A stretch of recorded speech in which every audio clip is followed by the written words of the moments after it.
Papá, la venganza perfecta. Mi yerno no tenía ni la más remota idea de que yo era, en realidad, el propietario del sillón que ocupaba y el dueño de la empresa que cada mes ingresaba su abultado sueldo. Para él, yo no pasaba de ser un viejo contratista arruinado, un hombre de otra época que siempre llevaba las botas de trabajo manchadas de barro y las manos curtidas por el cemento. Pero entonces, con una sonrisa de suficiencia, deslizó aquel folleto satinado de una residencia de ancianos sobre la mesa de nogal de su comedor y apenas 5 minutos después, los cimientos de su mundo de cristal empezaron a resquebrajarse. Me llamo Daniel García. A mis 58 años, aquella noche aprendí una lección que no viene en los manuales de negocio. A veces, el arma más letal que puedes desenfundar es una verdad que nadie se ha molestado en imaginar. Verás, Antonio Martínez, o Antonio, como prefiere que le llamen para sonar más cosmopolita, estaba convencido de que me tenía tomado el pulso. Me veía como el pobre viejo Daniel, un hombre estancado en su modesta casa de la calle Mayor, conduciendo una furgoneta de hace 15 años y buscando siempre las etiquetas de bajada de precio en el Mercadona para estirar la pensión. Lo que su arrogancia no le dejaba ver era que su tren de vida, su chalet de mármol en una urbanización blindada de las afueras y su flamante cargo como director general en Construcciones García y Asociados, todo, absolutamente todo, existía gracias a la visión que yo tuve hace un cuarto de siglo. Por aquel entonces, el padre de Antonio, Carlos, estaba llevando la constructora familiar directamente al abismo. Entre deudas de juego, inversiones inmobiliarias catastróficas en plena burbuja y nóminas que no podía cubrir, la empresa era un cadáver. Yo tenía 33 años y me había dejado el lomo trabajando como autónomo, ahorrando cada céntimo. Vi el agujero y vi la oportunidad. Compré el 51% de las acciones por lo que entonces parecía una locura. Hoy, esa inversión se traduce en unos 750 millones de euros, pero mantuve el secreto bajo 7 llaves, incluso para mi hija Elena. Mi difunta Carmen y yo decidimos que Elena debía labrarse su propio camino, aprendiendo el valor del esfuerzo sin la sombra de la fortuna de papá. Quizás nos pasamos de frenada, porque Elena acabó entregando su vida a Antonio, ignorando por completo que su pobre padre era el accionista mayoritario de la empresa de su marido. Todo estalló hace unos días. Estaba en el garaje, con los brazos hasta los codos de grasa trasteando con un motor, cuando sonó el móvil. Era Elena. Su voz sonaba tensa, como si estuviera leyendo un guión mal ensayado. Papá, Antonio quiere que vengas a cenar el viernes, me soltó. Decía que quería tener un detalle familiar, invitar también a sus padres y cerrar filas. Yo sabía que eso era una mentira como una catedral. Los padres de Antonio, Carlos y Belén, siempre me habían mirado por encima del hombro. En la última Nochebuena, Belén llegó al extremo de mover mi cubierto a la mesa de la cocina, alegando que el comedor principal era solo para la familia directa. Aquella invitación no era una cena, era una encerrona. Iría encantado, cariño, respondí. Porque cuando tu hija te llama, tú vas, aunque sepas que vas directo al matadero. Además, yo ya tenía mis propias fuentes. En el sector de la construcción en España, todo se acaba sabiendo, es un pañuelo donde los rumores vuelan más rápido que el hormigón. Antonio se había pillado los dedos prometiendo un macroproyecto urbanístico en la costa, asegurando a los bancos que aquello sería el pelotazo del siglo. Pero tenía un muro insalvable. Necesitaba una parcela específica para el vial de acceso principal, y el viejo testarudo que era dueño se negaba en rotundo a vender. Ese viejo era yo. Mi casa de la calle Mayor ocupaba exactamente el espacio donde Antonio proyectaba la entrada de su urbanización de lujo. Él maldecía a ese propietario anónimo en cada reunión de la junta, sin saber que lo tenía sentado a su mesa cada Navidad. Con la ayuda de mi abogado de toda la vida, Javier Serrano, seguía cada paso errático de Antonio.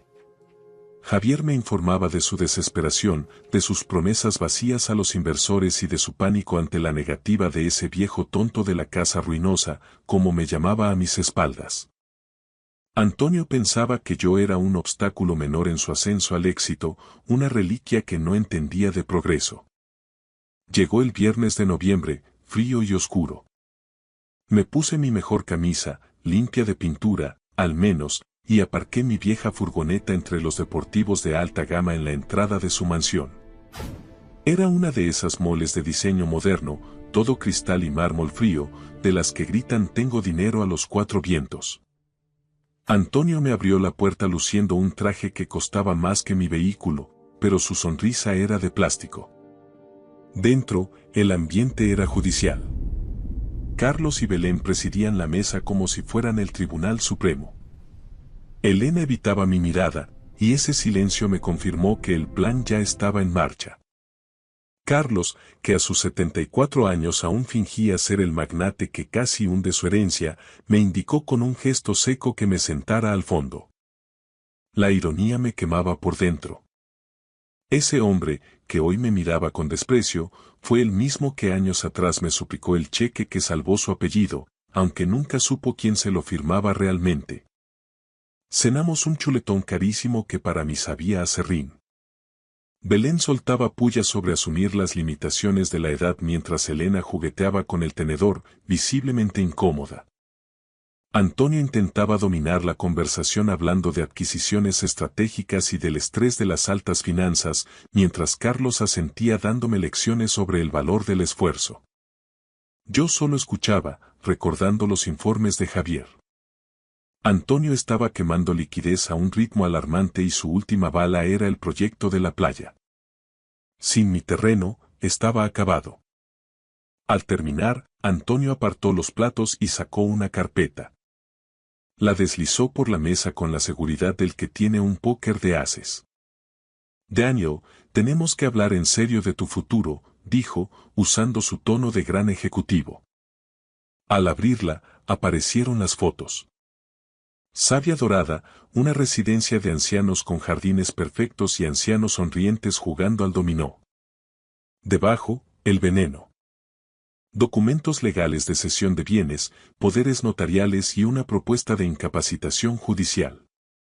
Tu casa es una carga, Daniel, prosiguió Antonio, recostándose en su silla. Dices que pagas el IBI y el mantenimiento, pero sabemos que no llegas. No podemos seguir financiando tu estilo de vida. Me quedé de piedra. Yo pagaba religiosamente cada recibo de contribución y cada teja de mi casa desde hacía décadas. Pero decidí no interrumpirle. A veces, la mejor estrategia es dejar que el enemigo cabe su propia fumba con el mayor entusiasmo posible. Carlos se inclinó hacia adelante, y su grueso bigote se agitó de esa forma tan particular que recordaba de los viejos tiempos, cuando el pánico financiero le hacía temblar el pulso. Aunque él no tuviera ni la más remota idea de que ya nos habíamos enfrentado cara a cara en los despachos hace décadas, yo reconocía ese tic de derrota inminente. La venta de tu propiedad en la calle Mayor solucionaría nuestros problemas inmediatos de liquidez, Daniel, soltó Carlos con una frialdad que pretendía ser paternal. Además, te proporcionaría un buen colchón financiero para tus cuidados personales. Es una situación en la que, sinceramente, todos ganamos. ¿Problemas de liquidez? Pregunté, ladeando la cabeza y manteniendo un tono de voz suave, casi ingenuo, que los incitara a seguir cavando. La cara de Antonio pasó de un tono rosado a un rojo intenso que desentonaba con su costosa corbata de seda. Se aclaró la garganta, midiendo cada palabra como si estuviera ante un tribunal. La empresa se enfrenta a algunos contratiempos temporales, Daniel. Necesitamos capital para el nuevo proyecto urbanístico en la costa y tu propiedad está en una ubicación estratégica que beneficiaría a toda la comunidad. Ahí estaba la auténtica verdad, desnuda y cínica. No se trataba de mi bienestar, ni de que yo estuviera solo o cansado. Se trataba de que mi casa, el hogar donde Carmen y yo fuimos felices, era el último obstáculo para su sueño inmobiliario de millones de euros. Belén intervino entonces, luciendo esa sonrisa de plástico que la gente de su estatus reserva para cuando está a punto de destrozarte la vida por tu propio bien. Savia Dorada es realmente encantadora, Daniel. Tendrías tu propia suite, actividades programadas, atención médica profesional las 24 horas. A nuestra edad, la independencia se convierte en un lujo que no siempre podemos permitirnos. Hablaba como si estuviéramos en el mismo barco, ella, que no había fregado un plato ni se había preocupado por el precio de la luz en 30 años, dándome lecciones de realismo a mí, que conocía el peso de cada ladrillo. Miré los folletos. Fotos de ancianos con rebecas de punto, sonrisas ensayadas en zonas comunes y un personal joven empujando sillas de ruedas con una alegría sospechosa. Era el lugar donde la dignidad se marchita bajo un plan de pagos mensuales. ¿Y si no quiero vender? Solté, dejando que la pregunta cayera como una piedra en un estanque helado. La temperatura en la habitación cayó en picado. Carlos se aclaró la garganta con un sonido seco, casi violento. Entonces tendríamos que considerar lo que la ley denomina medidas de apoyo judiciales, dijo con voz cortante. Nos preocupa tu capacidad mental, Daniel. Vivir solo en esa casa tan grande, sin supervisión familiar. No es seguro para ti. Antonio tomó el relevo, recuperando su fluidez de tiburón de los negocios. Solicitaríamos al juzgado un procedimiento de provisión de apoyos, lo que antes llamábamos incapacitación. Traeríamos peritos médicos que testificarían que ya no eres competente para tomar decisiones patrimoniales, que eres un riesgo para tus propios intereses. La amenaza quedó suspendida en el aire, densa como el humo. Estaban dispuestos a encerrarme en una unidad de memoria y arrebatarme mis derechos civiles solo para allanar el vial de acceso a su promoción de lujo. Belén añadió, con una amabilidad que daba escalofríos, que el tribunal nombraría a un tutor para velar por mi seguridad. Elena finalmente habló. Su voz apenas era un susurro quebrado. Papá, de verdad es lo mejor. El barrio ya no es lo que era. Necesitamos el dinero de la venta para nuestro futuro. Para el futuro de la familia. Esa frase me golpeó más fuerte que cualquier amenaza judicial. Mi propia hija, a la que acompañé al altar, me decía que robarme mi hogar era un sacrificio necesario para su estatus. Antonio sacó entonces una pluma estilográfica de oro y la dejó junto a los documentos legales. Es sencillo, Daniel. Firmas el poder notarial, yo me encargo del papeleo de la venta y tú te instalas en Savia Dorada. Todos ganamos. Miré las 4 caras que me rodeaban. Pensaban que tenían acorralado a un viejo contratista agotado. Se equivocaban en muchas cosas, pero sobre todo en cuánta lucha le quedaba a este constructor. ¿Sabéis? Dije, metiendo la mano en mi chaqueta, hay algo sobre la propiedad que deberíais saber. Saqué mi móvil, aquel viejo terminal de pantalla agrietada que alimentaba su desprecio, y marqué un número que conocía de memoria. Activé el manos libres. Dígame, Javier Serrano al habla, resonó la voz nítida y profesional de mi abogado. Antonio soltó una carcajada burlona. ¿A quién llamas, Daniel? ¿A tu sobrino el del taxi? Javier, dije, ignorando el escarnio, ¿estás ahí? Sí, señor García. ¿En qué puedo ayudarle esta noche? El silencio que siguió fue absoluto, roto solo por el sonido de un tenedor que Belén dejó caer sobre su plato de porcelana. Carlos se puso pálido, y a Antonio se le desencajó la mandíbula al escuchar el trato protocolario de uno de los abogados más caros del país. Activa la cláusula 17 del acuerdo de accionistas, ordené con una calma gélida. Bloqueo inmediato de todos los activos de Construcciones García y Asociados hasta que la Junta Directiva realice una revisión de emergencia. Y prepara la rescisión de contrato fulminante para el actual director general. Entendido, señor García. Programo la reunión de emergencia para el lunes a las 9. ¿Necesita algo más? Esta noche no, Javier. Gracias. Colgué y guardé el teléfono. 4 pares de ojos me miraban como si acabara de confesar un crimen. Antonio se puso en pie de un salto, haciendo chirriar su silla contra el mármol, con el rostro desencajado por un pánico que ya no podía ocultar.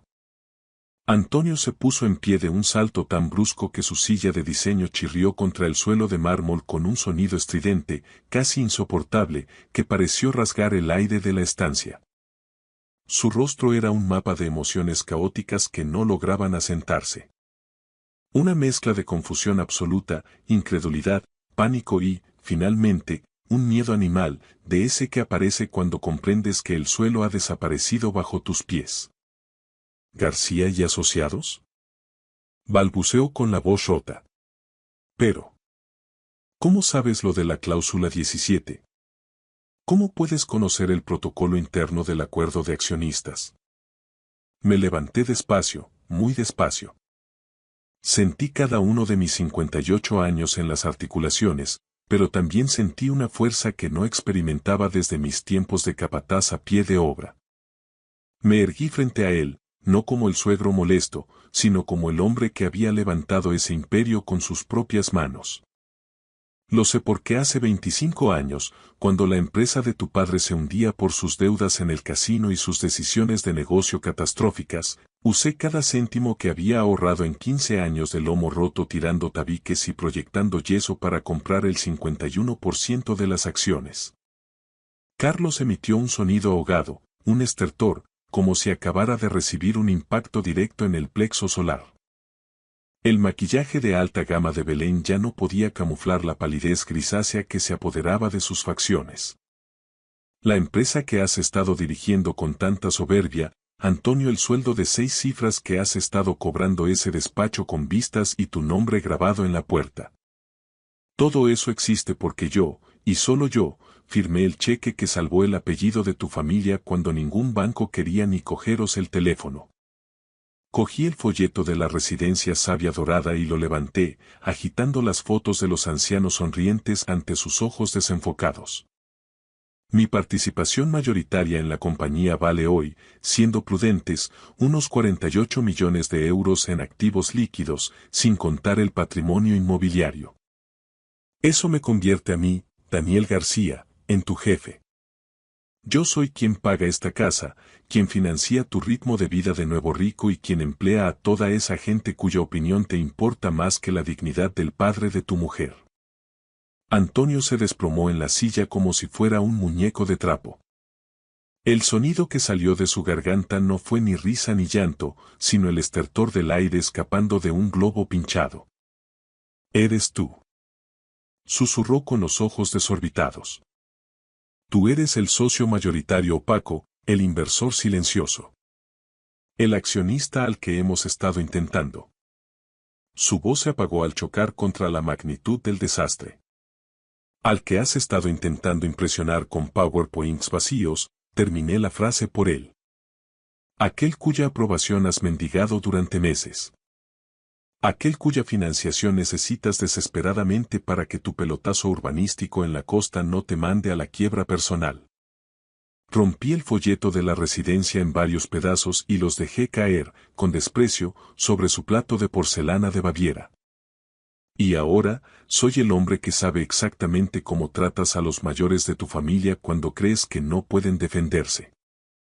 Elena me miraba con la boca abierta, las lágrimas congeladas en sus mejillas, en un estado de shock absoluto. Papá. ¿Tú eres el dueño de la empresa de Antonio?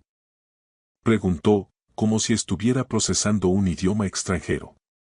Yo soy la empresa, cariño. Yo soy García y Asociados. Lo he sido durante 25 años para que a ti nunca te faltara de nada, aunque veo que el exceso de comodidad te ha nublado el juicio. Antonio intentó levantarse de nuevo, con las piernas temblorosas y la voz quebrada por el llanto. Daniel, por favor. Solo intentaba ayudar, buscarte un sitio confortable donde estuvieras atendido, con enfermeros, con gente de tu edad. El proyecto de la costa es el futuro, beneficiaría a toda la comunidad. Ahórrate el discurso de relaciones públicas, le corté en seco, bajando la voz hasta un susurro gélido. Acabas de amenazarme con una incapacitación judicial para robarme mi hogar. Has manipulado a mi propia hija para que te ayude en una traición rastrera. Has conspirado con tus padres para cometer un abuso financiero contra un familiar. Esto en mi pueblo tiene un nombre, y no es progreso. Carlos, recuperando un hilo de voz, intentó mediar.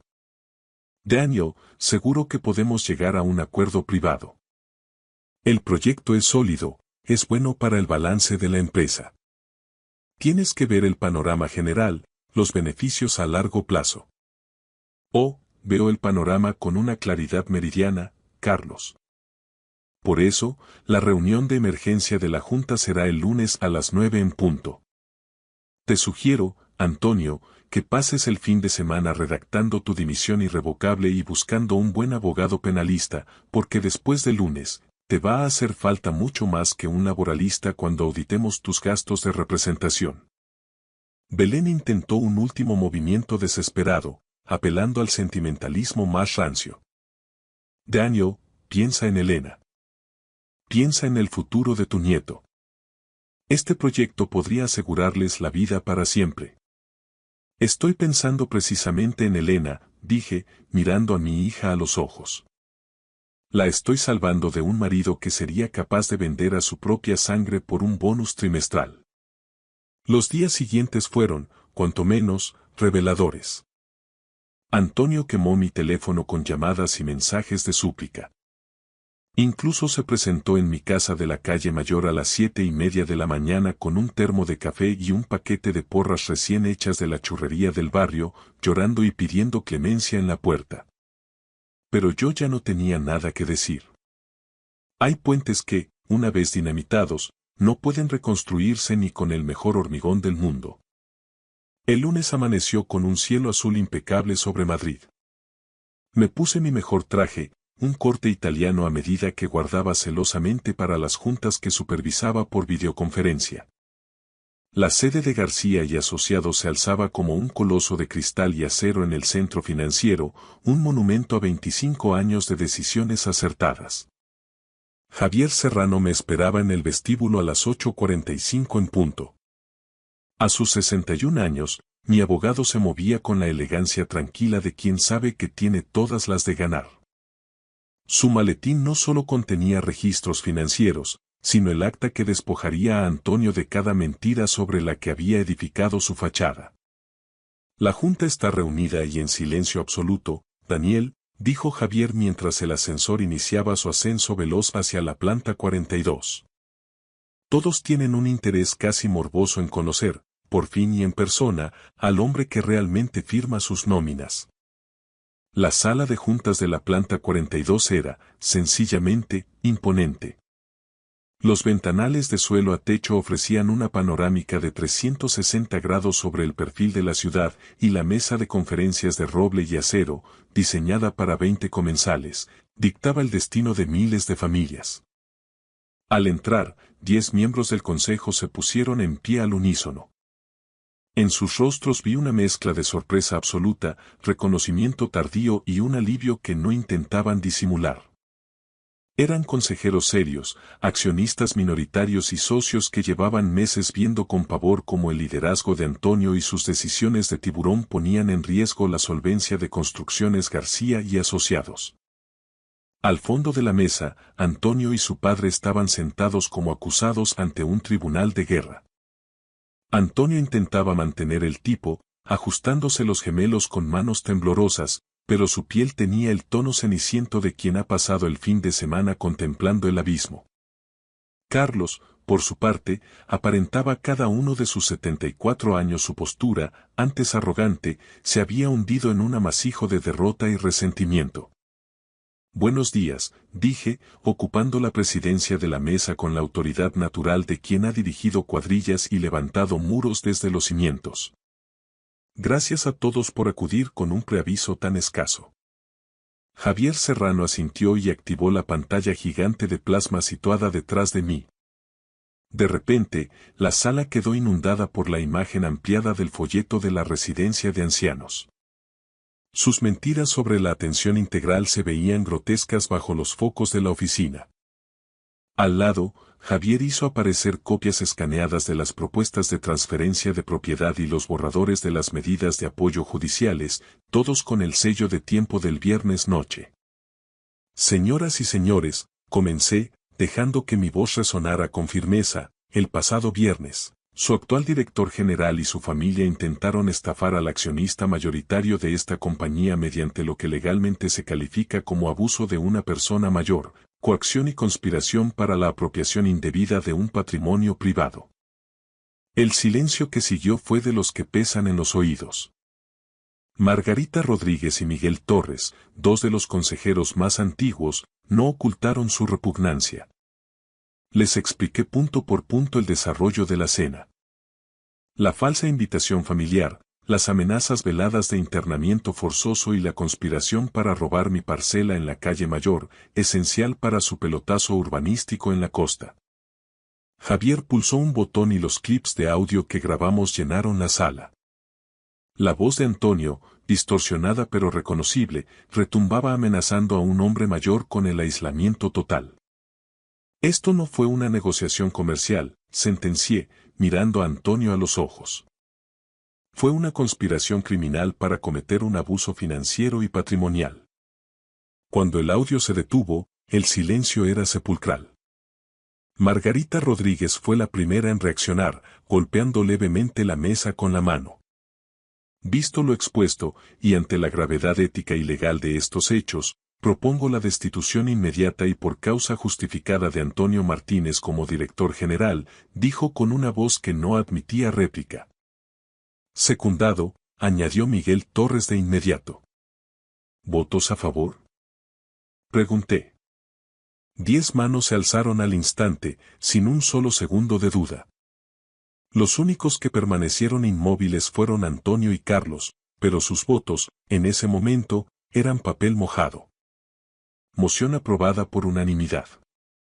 Señor Martínez, queda usted destituido de todos sus cargos y responsabilidades en esta empresa con efecto inmediato. Se inicia asimismo una auditoría de sus gastos de representación de los últimos 3 ejercicios. Fue entonces cuando la máscara de Antonio se rompió por completo. El ejecutivo impecable se desintegró como cartón bajo la lluvia. Se apartó de la mesa y, en un acto de humillación absoluta, se puso de rodillas, arrastrándose por la moqueta hacia mi silla con la cara bañada en lágrimas. Por favor, Daniel. Sollozaba, intentando agarrar el borde de mi chaqueta. Lo hice por la familia, por Elena, por el futuro de tu nieto. No puedes destruir todo lo que hemos levantado. Miré hacia abajo, hacia ese hombre que apenas 72 horas antes estaba dispuesto a encerrarme en una unidad de cuidados especiales para saciar su codicia. Yo no estoy destruyendo nada, Antonio, respondí con una calma gélida. Estoy salvando a mi hija de un hombre que vendería a su propio padre por un contrato inmobiliario. La seguridad, que ya esperaba fuera, entró en la sala. 2 guardias de uniforme levantaron a Antonio del suelo y lo escoltaron, entre sollozos, hacia la salida. Su coche de empresa, sus tarjetas corporativas, sus claves de acceso. Todo fue anulado antes de que sus pies tocaran la acera de la Castellana. Su indemnización se limitó a una caja de cartón con las fotos de su escritorio. Los meses que siguieron me confirmaron una verdad que a veces olvidamos con el ruido del dinero. La mayor herencia que puedes dejar a tus hijos no es un saldo bancario de 6 ceros, sino la lucidez para reconocer la integridad y el buen carácter. A veces, el acto más poderoso y necesario es permitir que las personas muestren quiénes son realmente cuando creen que nadie importante las está vigilando. Es en esa oscuridad donde la verdadera naturaleza de cada uno sale a la luz. Muchas gracias por ver. Si les ha gustado la historia, denle like, escriban un comentario y suscríbanse para no perderse la próxima historia. Valoramos mucho su presencia en este canal. Todo lo mejor. Me llamo Alejandro Martínez. Estaba de pie en el umbral del dormitorio de mi hija, observando cómo la pequeña Lucía apretaba su conejo de peluche con tanta fuerza que sus nudillos estaban blancos. A sus 7 años, era menuda para su edad, con el pelo oscuro por debajo de los hombros y unos ojos en los que, últimamente, se había instalado una tristeza impropia de una niña. «Por favor, papá», susurró. «Por favor, no me obligues a ir». Mi mujer, Cristina, pasó a mi lado para entrar en la habitación. El taconeo de sus zapatos sobre el parqué sonaba como un metrónomo que marcaba los últimos minutos de paz. «Lucía, ya lo hemos hablado», sentenció. «Es el 70 cumpleaños del abuelo Javier. Toda la familia se reunirá en su finca a las afueras de Madrid. No es negociable». «No quiero». La voz de Lucía se quebró en un grito. Se lanzó hacia mí, aferrándose a mis piernas. «Papá, por favor. Me portaré bien. Haré todo lo que quieras». Me puse de cuclillas para encontrarme con la mirada de mi hija. Por dentro, me quedé helado. Lucía siempre había sido tímida, pero esto era algo distinto. En los últimos 3 meses, parecía otra niña. Pesadillas nocturnas, había vuelto a hacerse pis en la cama, rechazaba la comida y entraba en histeria cada vez que mencionábamos visitar a los padres de Cristina. «Cristina, quizá deberíamos». «No». La voz de mi mujer fue tajante, como un latigazo. «No voy a empezar otra vez con esta conversación, Alejandro. Mi madre lleva meses planeando esta fiesta. Lucía solo está caprichosa. Tiene 7 años, mírala. Solo está haciendo un drama». Lucía temblaba, las lágrimas rodaban por sus mejillas. «No quiero que el abuelo». Se cayó de golpe, lanzando una mirada aterrorizada a su madre. «¿Qué el abuelo qué, cariño?». Intenté hablar con la mayor suavidad posible. «Nada», susurró Lucía, quedándose repentinamente inmóvil, como un animalillo asustado. Cristina la agarró del brazo, tirando de ella. «Basta. Salimos en 10 minutos. Ve a lavarte la cara». Llevaba 9 años con Cristina, 8 de ellos casados. Nos conocimos en la escuela técnica, donde yo estudiaba ingeniería eléctrica después de mi paso por la Armada. Ella era magnífica. Segura de sí misma, de una familia influyente del norte del país. Su padre, Javier Escudero, poseía una red de concesionarios de lujo, y su madre, Elena, gestionaba una boutique de élite. Su mundo consistía en recepciones en clubes privados y cenas en villas, un contraste enorme con mi infancia en el sistema de acogida. Había trabajado sin descanso para darnos una vida digna. Ahora tenía mi propio negocio de instalaciones eléctricas, con 15 empleados a mi cargo. Lo había levantado todo desde cero por esta familia. Pero, al mirar a Lucía, sentí un bloque de hielo crecer en mi pecho. Cristina está aterrada de verdad. Podemos saltarnos una fiesta. Mi mujer se giró hacia mí, con los ojos echando chispas de rabia. La familia es lo primero, Alejandro. Me da igual la fase tonta por la que esté pasando Lucía. Mis padres siempre han sido generosos con nosotros. Mi padre te dio el capital inicial cuando abriste la empresa. Lo menos que podemos hacer es presentarnos en su aniversario. Esa deuda. Siempre la recordaba. Hacía mucho que había devuelto hasta el último céntimo con intereses, pero Cristina lo usaba como un arma cada vez que yo cuestionaba la autoridad de su familia. No pido cancelarlo todo, dije con cautela. Propongo que Lucía y yo nos quedemos en casa. Diles a tus padres que se siente mal. ¿Y cómo voy a quedar yo? ¿Qué clase de madre pareceré? Su rostro, perfectamente maquillado, se distorsionó por el enfado. No.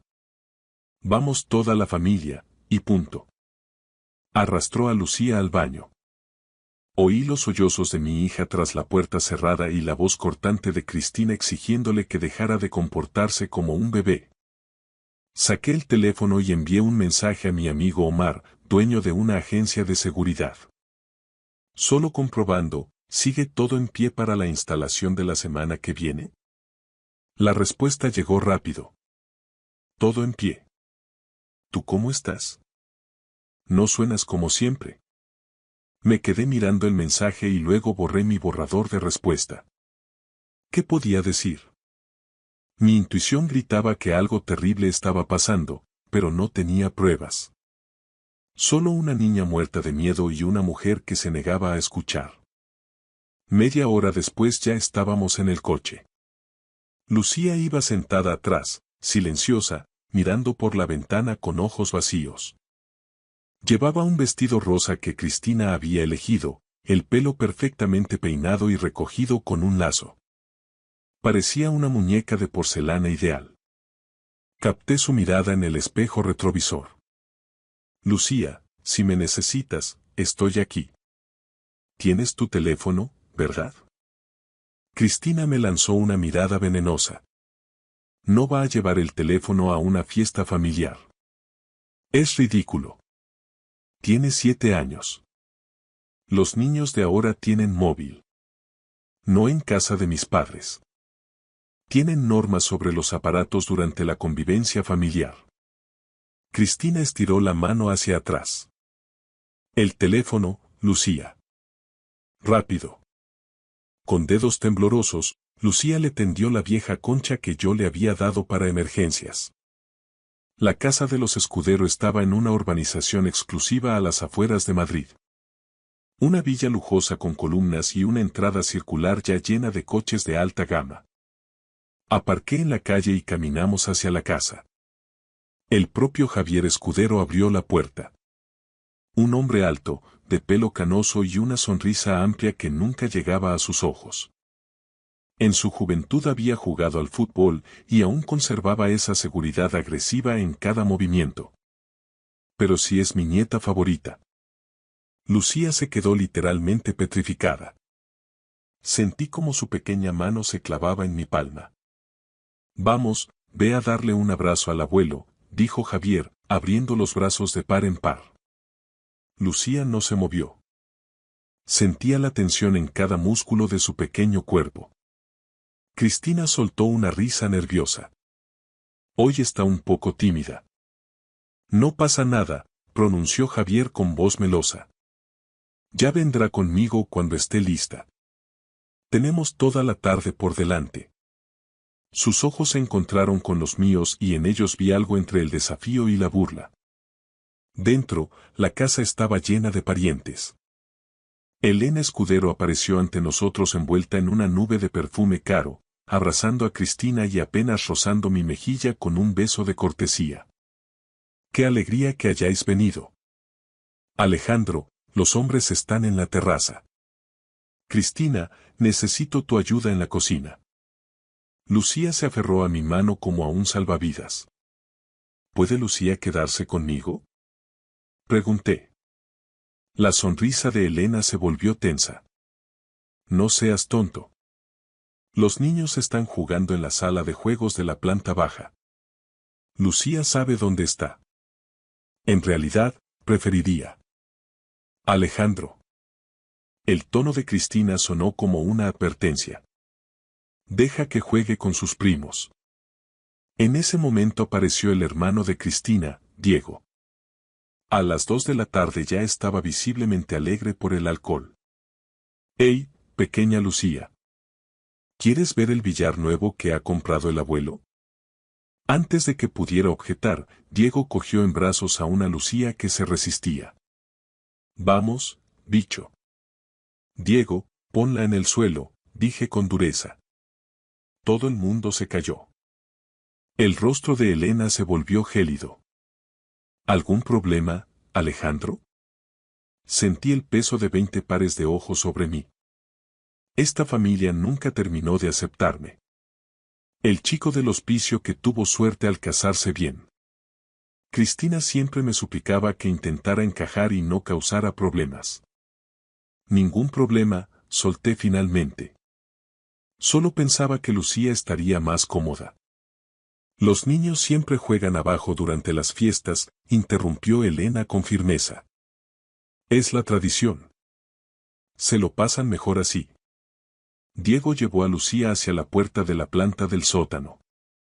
Ella me miró y en sus ojos había una súplica. Y después, la puerta se cerró. Las horas pasaron con una lentitud insoportable. Apuré una cerveza en la terraza, manteniendo conversaciones vacías con los socios de Javier. Cada 15 minutos buscaba una excusa para entrar en la casa, intentando llegar a la sala de juegos, pero siempre me interceptaban. O Elena necesitaba mover unas sillas, o Javier quería enseñarme su coche nuevo, o Diego venía con rollos sobre inversiones increíbles. A las 4:30, finalmente, logré llegar a la puerta. Desde abajo se oían gritos y risas infantiles, pero no oía la voz de Lucía. Bajé las escaleras. 5 niños jugaban a la consola. Lucía no estaba entre ellos. ¿Dónde está mi hija? Le pregunté a mi sobrino, un chaval regordete de 10 años. No sé. Hace rato que no la veo. El corazón me empezó a latir más rápido. Subí las escaleras corriendo, apartando a los invitados. Cristina estaba en el comedor, decorando la tarta con su madre. Cristina. ¿Dónde está Lucía? Abajo con los demás niños. ¿De qué hablas? No está allí. ¿Dónde está? Cristina intercambió una mirada rápida con Elena. Estará en el baño. Deja de entrar en pánico. ¿En cuál exactamente? Alejandro, me estás avergonzando. Está bien. Revisé los 3 baños de la planta principal. Vacíos. La gente se congregaba en el salón para sacar la tarta. Subí a la segunda planta, a pesar de los gritos de Elena diciendo que los invitados no tenían permitido subir.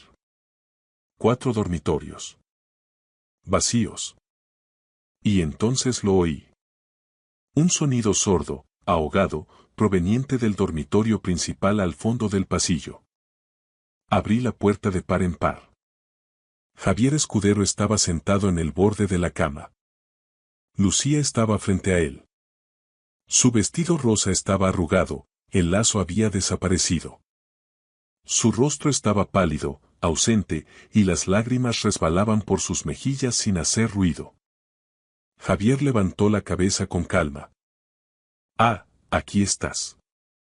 Lucía se encontraba un poco mal y la he traído aquí, donde hay más tranquilidad. Cada instinto que desarrollé durante mis años de servicio en el ejército gritó peligro. La mano de Javier descansaba sobre el hombro de Lucía. Con demasiada propiedad. Con demasiada familiaridad. Lucía, ven aquí, dije en voz baja. Se lanzó hacia mí como si su vida dependiera de ello y escondió la cara en mi pecho.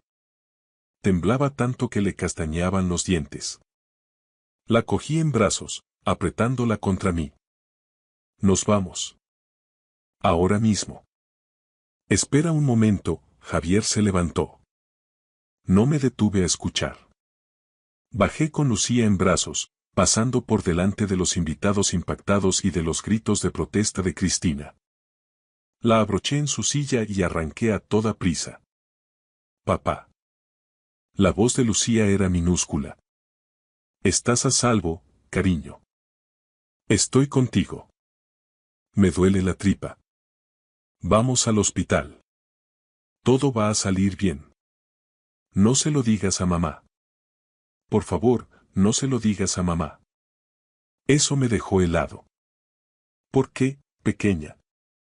Pero Lucía cerró los ojos, sumergiéndose en algún lugar profundo dentro de sí misma. Conduje hasta el hospital Nuestra Señora, donde trabajaba como pediatra una conocida mía, Patricia López. El año pasado le había reformado la instalación eléctrica de su casa y manteníamos el contacto. Si alguien podía ayudar sin hacer preguntas innecesarias, era ella. Entré en urgencias. La enfermera de guardia, al ver mi cara, llamó inmediatamente a Patricia. Apareció en un minuto y su mirada profesional evaluó la situación al instante. Alejandro, ¿qué ha pasado? No lo sé con seguridad. Necesito que la examinen. Y necesito documentarlo todo. Absolutamente todo. Patricia me miró a los ojos, y en ese gesto hubo una comprensión amarga. Box 3. Ven conmigo. 2 horas después, estaba sentado en un pequeño despacho de consultas. Mis manos estaban tan apretadas que los nudillos me dolían. Patricia había llamado a la doctora Martínez, experta en medicina forense de menores. La doctora Martínez, una mujer de unos 50 años con ojos bondadosos pero serios, se sentó frente a mí. Señor Martínez, voy a ser directa. Su hija ha sufrido abusos sexuales. Basándome en las pruebas físicas y en sus propias palabras, esto ha sucedido durante al menos 3 meses. La habitación empezó a dar vueltas. Me quedé sin aliento. ¿Ha dicho algún nombre? Mi voz sonaba extraña. Sí. Ha nombrado al abuelo, Javier Escudero. El mundo se derrumbó. ¿Cómo de grave es? Lo suficiente como para que esté obligada por ley a contactar inmediatamente con servicios sociales y con la policía. Ya lo he hecho. Hay una detective de camino. Me levanté de golpe, necesitaba moverme, necesitaba golpear algo, destruir algo. Ella me lo suplicó. Me suplicó no ir allí. No es culpa suya. Aún así la obligué. Mi mujer la obligó. La expresión de la doctora cambió. Señor Martínez. Durante el examen, Lucía ha dicho algo que me preocupa. Ha dicho. Mamá lo sabe. Mamá me dijo que tenía que ser buena con el abuelo. Esas palabras me golpearon más fuerte que cualquier impacto físico. ¿Qué? No puedo confirmar que sabía su mujer y que no. Eso lo decidirá la investigación. Pero era mi deber transmitirle sus palabras. En ese momento, Patricia entró en la sala. Alejandro, hay algo más. Tienes que ver esto. Me tendió su teléfono. Después de que te fueras de la fiesta, me ha llamado una conocida. Es vecina de los Escudero y estaba en el cumpleaños. Se llama Isabel. Vio cómo te ibas con Lucía y se preocupó muchísimo. Llevaba meses sospechando que algo no iba bien. ¿Qué ha visto? Lucía no ha sido la primera, Alejandro. Isabel vio a Javier con otra nieta hace 2 años. Se lo comunicó a Elena Escudero. ¿Y qué hizo Elena? Según Isabel, Elena le dijo que no se metiera en asuntos ajenos y le prohibió volver a acercarse a su familia. Isabel ha estado atormentada por la culpa todo este tiempo. Me desplomé de nuevo en la silla. Toda la familia de mi mujer. Ellos lo sabían. Isabel está dispuesta a testificar, añadió Patricia. Ha llevado un registro. Fechas, horas, todo lo que ha visto. Le tiene pánico a Escudero, Javier la amenazó con denunciarla por calumnias, pero ahora no puede callar más. Llamaron a la puerta. Entró una mujer de unos 40 años con mirada afilada. ¿Señor Martínez? Soy la detective Débora Vázquez. Necesito hablar con usted sobre su hija. La detective Débora Vázquez me llevó a una pequeña sala de interrogatorios privada. Sus movimientos eran precisos, el rostro endurecido por años de ver lo peor de la sociedad madrileña. Se sentó frente a mí y abrió una carpeta. Alejandro, necesito que me escuches con mucha atención, dijo en voz baja. Javier Escudero no es solo un empresario rico. Es un hombre con contactos en la Audiencia Nacional, en el Ayuntamiento y en la Jefatura de Policía. Si vamos a hundirlo, no podemos cometer ni un solo error procesal. Lo que mi hija ha dicho. Empecé a decir, pero se me quebró la voz. Lo que Lucía ha dicho es suficiente para abrir una investigación, pero necesitamos pruebas físicas y testimonios sólidos. El informe de la doctora Martínez es demoledor. Pero ahora mismo, su esposa está afuera, en la sala de espera, con 2 abogados de la familia. Un escalofrío me recorrió la espalda. Cristina ya estaba aquí. Y no venía sola. Ella no puede ver a Lucía, dije, sintiendo que la rabia volvía a hervir en mi sangre. Si sabía lo que estaba pasando. Si lo permitió. Legalmente, ella sigue siendo su madre y no hay una orden judicial que le impida el contacto, explicó Débora. A menos que usted solicite medidas cautelares urgentes. Dado el testimonio de la niña sobre la posible complicidad de la madre, puedo solicitar una orden de alejamiento temporal mientras Servicios Sociales evalúa el entorno familiar. Hágalo. Por favor, hágalo ahora. Salí del despacho directo a la sala de espera. Cristina estaba allí, impecable en su traje de diseño, flanqueada por 2 hombres de gris que sostenían maletines de piel. Parecía más preocupada por el escándalo que por el estado de su hija. Alejandro, por fin, dijo ella, acercándose. ¿Qué es esta locura? Los abogados dicen que has hecho acusaciones gravísimas. Mi padre está devastado. ¿Tienes idea del daño que estás haciendo a la reputación de la familia? La miré como si fuera una extraña. ¿Dónde estaba la mujer de la que me había enamorado? ¿En qué momento el apellido Escudero se había vuelto más importante que la vida de nuestra hija? Lucía está en una cama de hospital, Cristina. Tiene lesiones físicas. Ha nombrado a tu padre. Y ha dicho que tú lo sabías. Cristina palideció un instante, pero recuperó la compostura rápidamente. Lucía es una niña con una imaginación hiperactiva. Ha estado confundida últimamente. Ha estado aterrada. Rugí, ignorando las miradas de los presentes. Aterrada de ir a esa casa. Y tú la obligaste. Uno de los abogados dio un paso al frente. Señor Martínez, le sugiero que cuide sus palabras. Estamos hablando de una calumnia que puede costarle muy caro. El señor Escudero es un ciudadano ejemplar. El señor Escudero es un monstruo, le interrumpí. Y si vuelven a mencionar su nombre en mi presencia, olvidaré que estamos en un hospital. Débora Vázquez intervino en ese momento. Señor Escudero, debido a las declaraciones de la menor y a los indicios de riesgo, se ha tramitado una orden de alejamiento de urgencia.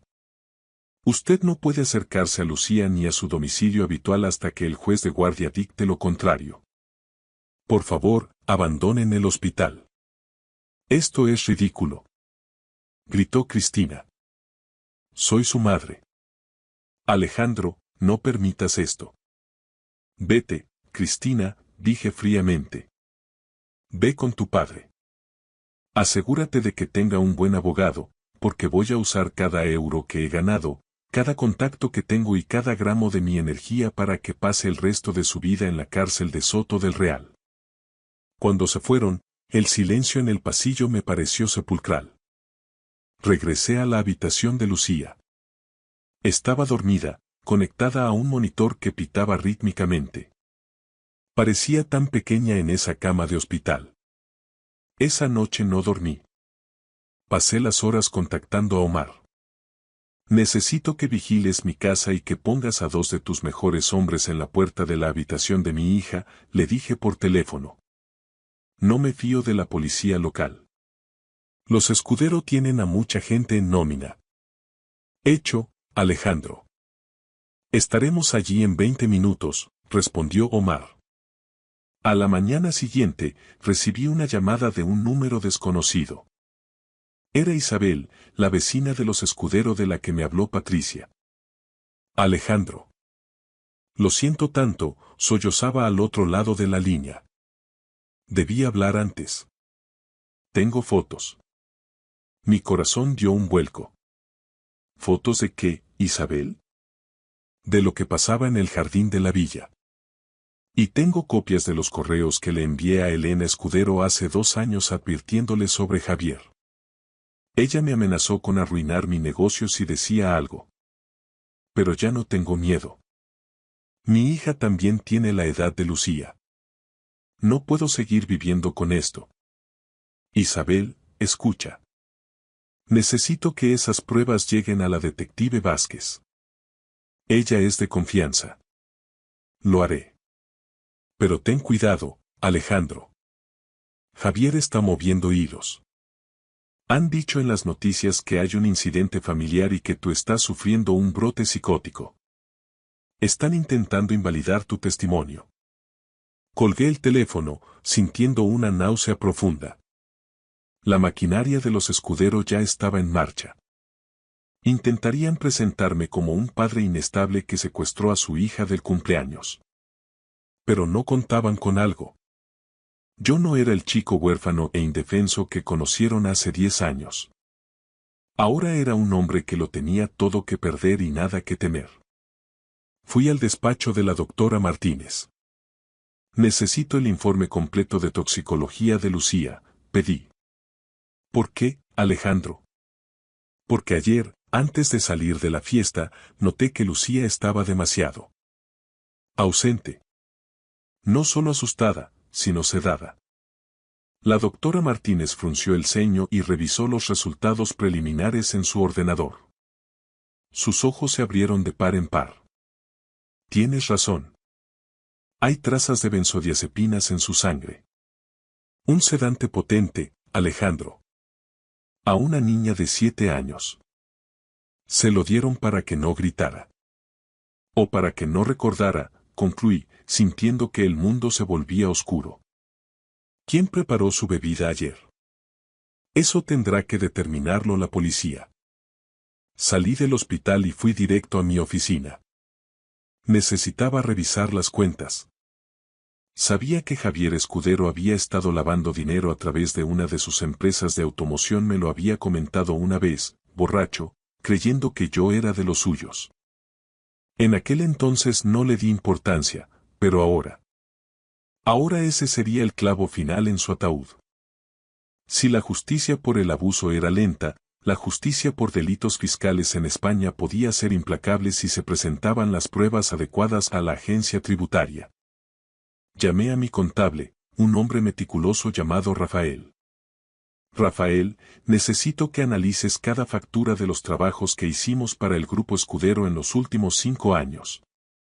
Busca cualquier discrepancia, cualquier pago en B, cualquier cosa que huela a podrido. Alejandro, eso es mucho trabajo. ¿Pasa algo? Pasa que voy a desmantelar un imperio, Rafael. Y necesito que me ayudes a poner los explosivos. Mientras tanto, en el hospital, Lucía se despertó. Sus ojos buscaron los míos y, por primera vez en meses, no vi solo miedo. Vi alivio. Papá. ¿Ya no tengo que volver a la casa de los abuelos? Me senté a su lado y le tomé la mano con suavidad. Nunca más, Lucía. Te lo prometo por mi vida. Nadie volverá a hacerte daño. Mamá se enfadará, susurró ella. Mamá ya no manda aquí, mi amor. Ahora solo importas tú. Esa tarde, la detective Vázquez volvió con noticias. Habían registrado la villa de los Escudero. No habían encontrado a Javier, se había ido de viaje de negocios a Marbella. Pero habían encontrado algo más. Un sistema de cámaras ocultas en la habitación de invitados y en la sala de juegos del sótano. El servidor central ha sido borrado, dijo Débora con frustración. Pero nuestros técnicos están intentando recuperar los datos. No se molesten, dije, sacando una pequeña unidad USB de mi bolsillo. Cuando instalé el sistema de iluminación inteligente en esa villa el año pasado, Javier me pidió que lo conectara a su red de seguridad.